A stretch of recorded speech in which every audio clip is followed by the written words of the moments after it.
kāds vīrs, un to vīru sauca Jakaņš Papīrs.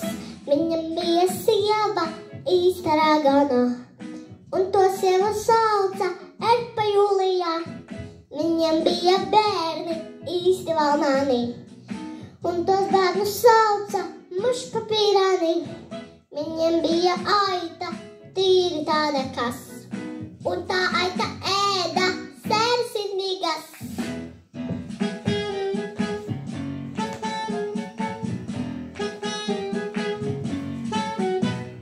Viņam bija dārziņš tīri tāda kas, un tā tāda auga grīdas lupatā.